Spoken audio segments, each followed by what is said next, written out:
lagi suka-suka mereka. Pakai imajinasi mereka untuk mendapatkan return untuk mereka yang paling baik. Tapi kalau dari Menkyu sendiri arahannya apakah? Maksudnya lebih prefernya ke proyek-proyek yang komersil swasta, apakah proyek prioritas pemerintah gitu?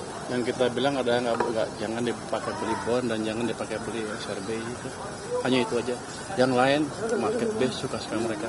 Pak Menkyu, kebijakan Bapak dikritik Pak Didik, itu gimana Pak? Pak Didik salah undang-undangnya. Salah Pak ya? Saya tadi ditelepon Pak Lambok, ahli undang-undang kan, dia bilang sama saya, Pak Didik salah. Dan hal ini pernah dilakukan sebelumnya. Ini bukan perubahan anggaran, ini hanya uang kita dipindahkan saja. Nggak ada yang saya udah konsultasi juga dengan Pak Lambok dan ahli-ahli hukum di Kemenkyu. Dulu pernah dijalankan tahun 2008 bulan September 2021 bulan Mei, nggak ada masalah secara hukum. Jadi Pak Didi harus belajar lagi kelihatannya. Pak, kalau yang 200 triliun itu, tapi ini yang silpa Pak? Silpa apa sal gitu Pak, yang berasal yang 200 triliun itu? Nggak ada urusan, pokoknya uang saya di bank saya geser, dari BI geser. Jadi Anda punya. Ini bukan dipinjemin, saya taruh aja, saya pindahin uangnya. Seperti Anda punya uang di bank A dan bank B, Anda pindahin uangnya dari bank B ke bank A. Uang Anda tetap kan, bentuknya sama ya, tabungan apa-apa. Jadi nggak masalah, cuma pindah aja. Cuman karakteristiknya beda. Kalau bank sentral nggak bisa diakses oleh perekonomian dan perbankan. Kalau di bank biasa bisa diakses dan bisa menjebak dan bisa memberi stimulus ke perekonomian. Itu utamanya. Jadi banyak yang salah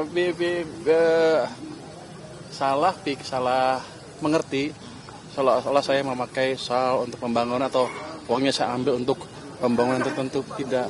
Saya hanya memaksa perbankan berpikir secara profesional. Jadi saya memaksa market mekanisme berjalan dengan memberi uang tambahan ke mereka. Jangan santai-santai aja jadi naruh uang di bank sentral, di obligasi, nggak ngapa-ngapain, enak banget. Jadi sekarang mereka mesti berpikir sesuai dengan fungsi mereka, yang fungsi untuk apa perbankan dibuat. Imbarannya siapa Pak yang pusing Pak? Katanya apa ya? Saya pikir semuanya pusing. Pak, kalau untuk stimulus anggarannya dari mana aja, berapa sih Pak? Untuk stimulus yang terakhir kemarin diluncurkan, anggarannya berapa dan berapa yang udah di... Saya pikir yang paling besar kan yang 7 triliunan kan, yang untuk apa tuh? Saya lupa, 7 triliun untuk beras yang 2 kilo. Itu akan kita kasih 20 kilo ya, 2 kali 10, 2 bulan kali 10 kilo. Itu kan kasih 2 bulan pertama. Nanti kalau masih kurang kita kasih lagi. Pak, quotes of the day dong Pak untuk anak muda yang soal keuangan. Nah, apa quotes of the day? Nggak, yang ada baru lagi sedikit. Tadi saya izin ke Pak Presiden bulan depan saya akan mulai beredar di kementerian-kementerian yang besar yang penyerapan anggarannya belum optimal. Kita akan coba lihat, kita akan bantu. Saya akan kasih waktu sampai akhir bulan Oktober. Kalau mereka kita perkirakan nggak bisa belanja sampai akhir tahun, kita ambil uangnya. Jadi potong lagi nih Pak, Kita sebarkan ke program-program yang langsung siap dan berdampak ke rakyat. Saya nggak mau uang nganggur. Pak, sudah ditentukan kan dari kerugian apa? Itu mulai ngomong gitu. Itu quote of the day apa? Quote of the day untuk anak muda Pak, untuk memulai bisnis atau memanage keuangan dong. Jadi kalau mau berinvestasi ya, di instrumen apapun, pelajari instrumen itu apa. Jangan ikut-ikutan orang, jangan FOMO fear of missing out. Pelajari instrumennya apa, mereka pasti berhasil. Okay. Untuk cewek-cewek yang suka belanja Pak? Hah? Untuk cewek-cewek yang suka belanja? Belanja nggak apa-apa, belanja mau yang mahal, mau yang murah, tapi sesuaikan dengan kantong Anda sendiri. Jangan ngutang. Aku bayar Bapak, strategi Bapak itu dianggap sebagai, dibandingin sama pemain sepak bola tuh kayak strategi menyerang gitu Pak, dibandingkan dengan Bu Sri Mulyani yang ofensif. Defensif? Ya defensif, sorry. Saya nggak tahu, yang saya tahu beginilah cara menjalankan fiscal policy yang baik. Saya nggak pernah main bola juga, nggak jago. Mungkin kalau main saya ketinggalan terus, udah tua, nggak bisa. Tapi basically itu pada dasarnya itu. Ilmu fiskal yang wajar seperti ini. Ketika Anda punya, Anda sudah anggarkan, habisin. Kalau nggak berani ngabisin, jangan didesain, jangan direncanakan. Itu aja. Memastikan biar nggak NPL gimana Pak? Apa? Untuk memacu kredit biar nggak non-performing loan gimana Pak? Kan perbankan juga pintar harusnya. Kalau mereka kasih pinjaman nggak hati-hati jadi NPL, ya harusnya mereka dipecat. Tapi Pak, masalahnya kan sekarang katanya demand-nya yang lagi rendah gitu. Demand kredit nih Pak. Kalau menurut Bapak gimana? Siapa bilang? Tahun 2000, Anda ada ekonomi yang bilang begitu kan? Dia mesti belajar lagi ekonomi. Sebelumnya memang Jadi begini, seperti apa Pak? tahun 2021 semua sama kan? Waktu itu kredit tumbuhnya rendah sekali. Semua orang bilang kita kredit nggak bisa tumbuh sebelum ekonominya membaik. Saya balik, saya injek uang ke sistem dengan cara tertentu ya. Saya kan bukan menteri, bukan gubernur bank sentral, tapi kita injek uang ke sistem pada waktu bulan Mei 2021 cukup signifikan. M0 tumbuh double digit dalam hampir waktu yang hampir bersamaan, kredit juga tumbuh. Teorinya begini, kalau Anda tiba-tiba ini berhubungan dengan opportunity cost of money. Kalau opportunity cost of money turun, bunga turun, uang ada dan uangnya ada misalnya, kan orang yang punya uang jadi nggak sayang belanja lagi. Kenapa? Loh, bunganya lebih kecil dari sebelumnya, gue habisin aja duit saya, kayak gitu. Sementara orang yang perusahaan yang mau ekspansi nggak takut lagi pinjam uang. Kenapa? Bunganya lebih dari sebelumnya. Ini kesempatan untuk berekspansi. Teorinya seperti di belakang layar, tapi empirisnya sudah kita perlihatkan di tahun 2021. Pada waktu itu kalau Anda rapat ke SSK, mereka akan bilang ekonomi nggak bisa, kredit nggak bisa bagus karena ekonominya belum tumbuh. Saya bilang enak amat kerjanya kalau gitu. Regulator ngapain? Jadi kita balik waktu itu dan berhasil. Itu bukti yang nyata. Optimis tahun ini bisa seperti itu lagi ya Pak? Saya nggak optimis, tapi biasanya perilaku dari sistem perekonomian nggak berubah.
Dalam waktu singkat.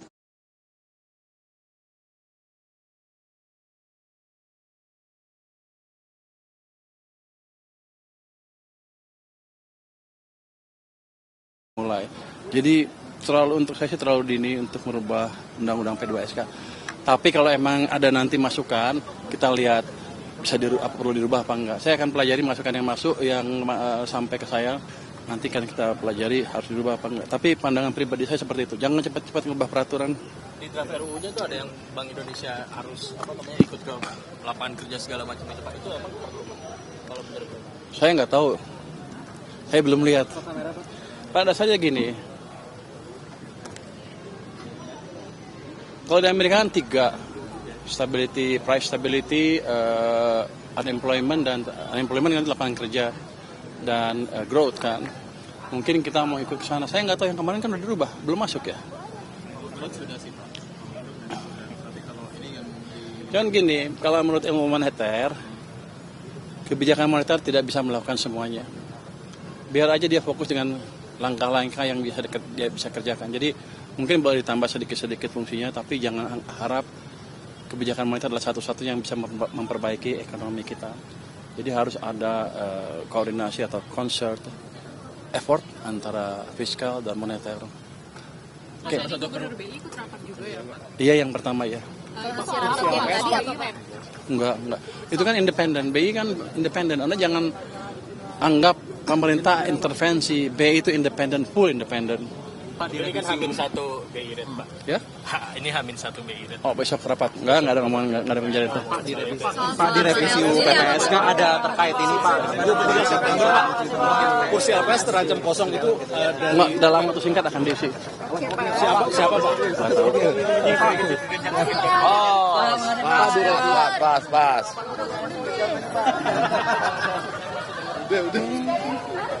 Hitung lagi mendetailkan apakah sampai detail berapa sih sebetulnya cost per KWH dari decision yang dibuat, dan kalau ada subsidi berapa subsidinya. Jadi belum terlalu matang, masih akan dihitung lagi oleh Pak Bahlil, tapi prospeknya kelihatannya bagus. Pas ada nganggur di kementerian. Pak definitif Pak penggantinya Pak.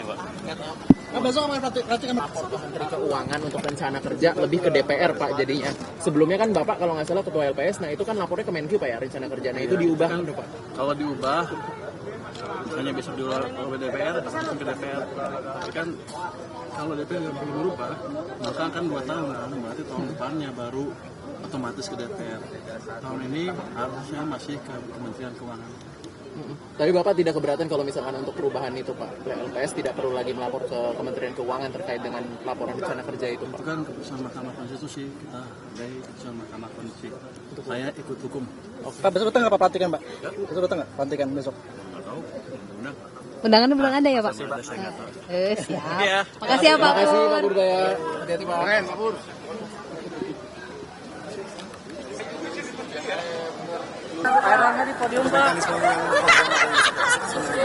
Mekanisme program magang sedang dimatangkan Mendiknas dan Menristek. Tapi salah satunya adalah mereka yang eligible adalah yang lulus maksimal 1 tahun, sehingga bisa fresh graduate bisa ditangkap. Nanti mereka itu magangnya di perusahaan milik negara apa swasta Pak? Perusahaan semuanya bisa, swasta atau milik negara, dan akan ada kerjasama link and match antara perguruan tinggi dan perusahaan-perusahaan tersebut. Ini sudah bisa mulai berarti kuartal ketiga atau bulan Oktober itu Pak? Kita berharap di kuartal keempat ini sudah bisa mulai. Hanya di Jakarta aja beberapa daerah juga Pak? Seluruh Indonesia. Seluruh Indonesia. UMP-nya berarti disesuaikan dengan Sesuai dengan UMP daerah masing-masing. 6 bulan Pak dikirim oleh pemerintah. 6 bulan. Ya, terima kasih. Terima kasih Pak. Tadi di perumahan apa? Terutama perumahan kan yang terkait dengan kur perumahan. Nah, nanti kita minta untuk oleh Menpera di launching. Nah, rencana launching nanti sesudah Bapak Presiden kembali. Ya, Pak, kalau untuk impor BBM Pak, tadi dibahas juga kan tidak ada pembahasan impor BBM. Soal kelangkaan? Tidak ada pembahasan. Ya. Ya. Makasih Pak.